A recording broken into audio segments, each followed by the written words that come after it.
Conceptual question number 14.2. What is the difference between cell and battery? Cell और battery में क्या फ़र्क है?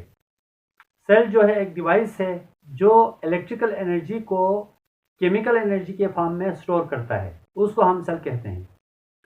और सेल के अंदर सिंगल यूनिट होता है। ये हमारे पास है सेल। सेल के अंदर सिंगल यूनिट होता है और सेल को हम रिचार्ज नहीं कर सकते हैं, जबकि जो बैटरी है वो रिचार्ज कर सकते हैं। और बैटरी जो है एक से ज़्यादा सेल्स पर मुश्तमिल होते हैं। जैसे कि हम यूँ लिख सकते हैं, ये हमारे पास पॉजिटिव टर्मिनल है, ये नेगेटिव टर्मिनल है, तो मुख्तलिफ सेल्स के ऊपर ये मुश्तमिल होता है। ऐसे ये इस तरह से एक बैटरी मुख्तलिफ सेल्स पर मुश्तमिल होता है और बैटरी को हम रिचार्ज कर सकते हैं। लाइट थोड़ा सा कम है, आज 2 दिनों से बिजली का इशू चल रहा है, जिसकी वजह से आज स्टूडियो के अंदर लाइट कम है, लेकिन फिर भी बहरहाल नज़र आ रहा है। लेकिन आपने गुजारा करके देखना है, इंशाल्लाह नेक्स्ट जो वीडियोस है उसके अंदर हम लाइट ठीक करेंगे। Conceptual question number 14.3. Can current flow in a circuit without potential difference?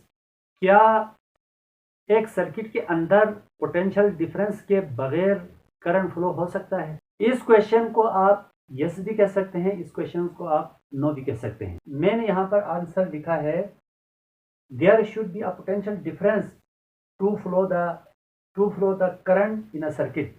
एक सर्किट में करंट फ्लो होने के लिए पोटेंशियल डिफरेंस का होना लाजमी है। एक सर्किट के अंदर करंट फ्लो होने के लिए पोटेंशियल डिफरेंस होना चाहिए, क्योंकि जितने भी जो हमारे पास जो बुक्स है, गाइड्स हैं, यानी कि जितने भी हमारे पास जो डेटा अवेलेबल है मार्केट के अंदर, उन सब के अंदर यही लिखा हुआ है, पोटेंशियल डिफरेंस के बगैर करंट फ्लो नहीं हो सकता। पोटेंशियल डिफरेंस का होना ज़रूरी है।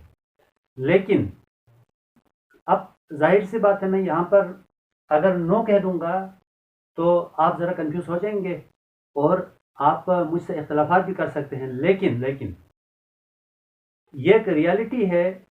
मैं ऐसी सिचुएशन भी आपको बताऊंगा, यहाँ पर मैंने तो लिखा है यानी कि करंट फ्लो होने के लिए पोटेंशियल डिफरेंस होना चाहिए।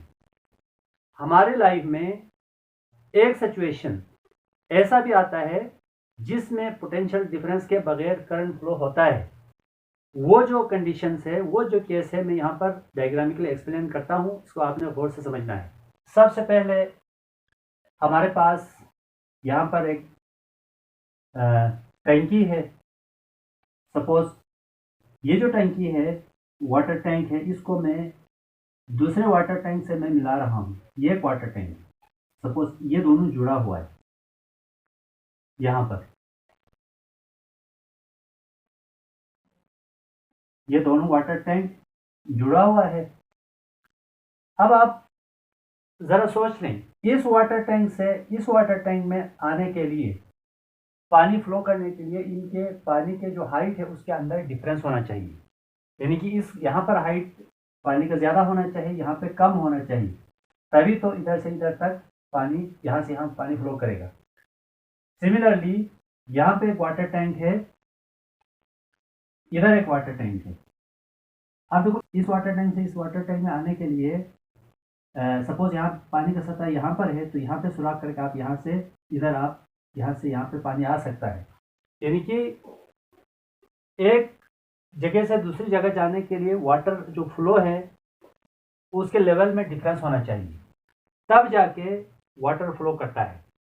तो बिल्कुल इसी तरह हम करंट फ्लो को हम वाटर फ्लो कंसिडर कर सकते हैं।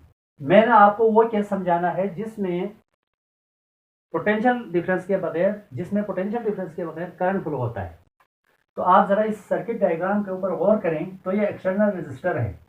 एक्सटर्नल रेजिस्टर का मतलब होता है कोई बल्ब लगा हुआ है या पंखा लगा हुआ है, एनर्जी इस्तेमाल करने वाला कोई डिवाइस लगा हुआ है, उसका जो जर्नल जो सिंबल है हम ऐसे डिनोट करते हैं। तो ये हमारे पास एक्सटर्नल रेजिस्टर है, ये बैटरी है, दिस इज कनेक्टिंग वायर।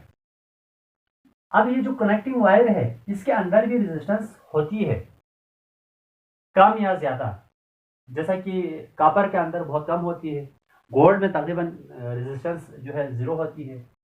तो इस एक्सटर्नल रेजिस्टर की लिहाज से as compare to the resistance of this external resistor, इस एक्सटर्नल रेजिस्टर की रेजिस्टेंस की कंपैरिजन में इस कनेक्टिंग वायर के अंदर रेजिस्टेंस जीरो है। इन रियलिटी जीरो नहीं है, लेकिन अगर हम कंपेयर करें, अगर हम एक्सटर्नल रेजिस्टर की रेजिस्टेंस के साथ इसको हम कंपेयर करेंगे तो इसकी रेजिस्टेंस से इसकी रेजिस्टेंस जीरो है। उस सूरत में क्या होगा, यहां पर तो R तो जीरो है according to Ohm's law, according to Ohm's law V is equal to IR। अब यहां पर R को जीरो पुट करें, V इज इक्वल टू, अब देखो करंट कितना है, करंट क्या यहाँ पे 5 एम्पियर करंट फ्लो हो रहा है, तो 5 रखें। रेजिस्टेंस इस कनेक्टिंग वायर के अंदर जीरो है, तो क्या होगा, पोटेंशियल डिफरेंस जीरो। सो इस एक्सटर्नल रेजिस्टेंस के लिहाज से इस कनेक्टिंग वायर के अंदर रेजिस्टेंस जीरो है, तो यहाँ पर पोटेंशियल डिफरेंस जीरो होगा। जैसा कि ये जो पॉजिटिव टर्मिनल है ये हाई वोल्टेज पर है, ये 20 वोल्ट है, तो ये जो नेगेटिव टर्मिनल है इसका वोल्टेज तो जीरो होगा, जीरो, तो इन दोनों में डिफरेंस क्या होगा, 20 होगा। तो सपोज इसको मैं पॉइंट ए कह दूं, इसको बी कह दूं और इसको सी कह दूं, इसको मैं पॉइंट डी कहूंगा। तो पॉइंट ए बी में जो पोटेंशियल डिफरेंस है V B minus V A, तो ये हमारे पास जीरो है। क्यों जीरो है, क्योंकि इधर से इधर तक हर एक पॉइंट पर 20 volt 20 volt 20 volt 20 volt 20 volt 20 volt है। क्यों, क्योंकि हमने इस एक्सटर्नल रेजिस्टर की कंपैरिजन में इस कनेक्टिंग वायर की जो रेजिस्टेंस है वो जीरो होता है as compare to this resistance. तो इस हिसाब से रेजिस्टेंस अगर जीरो है तो यहाँ पे जो वोल्टेज है वो तो ड्रॉप नहीं होगा। एक्सटर्नल रेजिस्टर, जैसे कि हम बल्ब कंसिडर करें, तो यहाँ से जब करंट फ्लो होता है तो बल्ब ऑन हो जाता है, रोशन हो जाता है, तो एक्सटर्नल रेजिस्टर के थ्रू करंट फ्लो होगा, तो डेफिनेटली यहाँ से पोटेंशियल ड्रॉप हो रहा है। तो यहाँ बी से सी तक तो पोटेंशियल ड्रॉप हो रहा है, लेकिन ए और बी के दरमियान पोटेंशियल ड्रॉप नहीं है, यानी कि पोटेंशियल डिफरेंस जीरो है। लेकिन फिर भी यहाँ से 5 एम्पियर करंट फ्लो हो रहा है, क्योंकि यहाँ पर 20 और यहाँ पे रेजिस्टेंस 4 है, तो according to Ohm's law V is equal to IR, I is equal to V upon R। यहाँ पर हम I is equal to V की वैल्यू हमारे पास 20 है, R 4 है, तो 4 5 20। अब A से B तक पोटेंशियल डिफरेंस जीरो है। सिमिलरली अगर यहाँ पर इस पॉइंट पर पोटेंशियल जीरो है, तो हर एक पॉइंट पर 0 0 0 पोटेंशियल है, क्योंकि यहाँ पर भी जो रेजिस्टेंस है इसकी रेजिस्टेंस की कंपैरिजन में जीरो है। तो R जीरो होगा तो 5 0 से मल्टीप्लाई करेंगे तो जीरो वैल्यू आएगी। तो A से B और B से C पोटेंशियल डिफरेंस जीरो होने के बावजूद यहाँ से 5 एम्पियर करंट फ्लो हो रहा है। तो इसका मतलब ये है, अगर पोटेंशियल डिफरेंस जीरो है तो करंट फ्लो हो सकता है। तो डियर स्टूडेंट, इस चीज़ को मैंने आर्गुमेंट देकर मैंने आपको समझाया है। अब उसी चीज़ को मैं यहाँ पे समझा रहा हूँ। अब देखें, पानी का सतह यहाँ पे ऊपर है, यहाँ नीचे है, तो यहाँ से यहाँ पानी शिफ्ट होगा। लेकिन अगर आप इस जगह को देखें, देखिए ये जो एरिया है यहाँ पर तो लेवल सेम है, सेम लेवल है, फिर भी पानी यहाँ से यहाँ आ रहा है। तो as compare to the resistance of external resistor, connecting wire की रेजिस्टेंस जीरो है, तो यहाँ पर पोटेंशियल डिफरेंस ए से बी या सी से डी तक पोटेंशियल डिफरेंस जीरो है।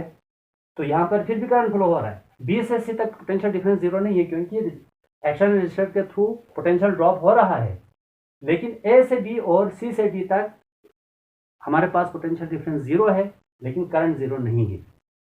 तो current can flow without potential difference, क्योंकि अगर ये बल्ब लगा हुआ है, ये बल्ब जल रहा है, तो इसका मतलब करंट यहाँ से फ्लो होकर जा रहा है। अब तक आपने यही सुना था, पोटेंशियल डिफरेंस अगर जीरो है तो करंट फ्लो नहीं होता। लेकिन यहाँ पर मैंने आपको एक ऐसा सिचुएशन आर्गुमेंट के साथ मैंने आपको बता दिया है, पोटेंशियल डिफरेंस जीरो है तो करंट फ्लो हो सकता है। देखिए गाइड के अंदर जो डेटा अवेलेबल है, अगर उसके अंदर एक चीज़ गलत भी लिखी हो सकती है, लेकिन मेरा फर्ज बनता है कि मैं उस चीज़ को दुरुस्त करके मैं आपको बता दूं, क्योंकि मैंने ये जो चैनल है मैंने बनाया है इसीलिए है, ताकि एक quality education, perfect and correct concept आपको मैंने देना है। बेशक डेटा के अंदर जो भी लिखा होगा, लेकिन जब बोर्ड में मार्किंग करेंगे वहाँ पे मार्क करने वाले हाईली क्वालिफाइड होते हैं, वो कंसेप्ट को समझते हैं। और जैसा कि ये जो क्वेश्चन है, अक्सर इंट्रोड्यूस में भी यही क्वेश्चन पूछा जाता है, can current flow without potential difference.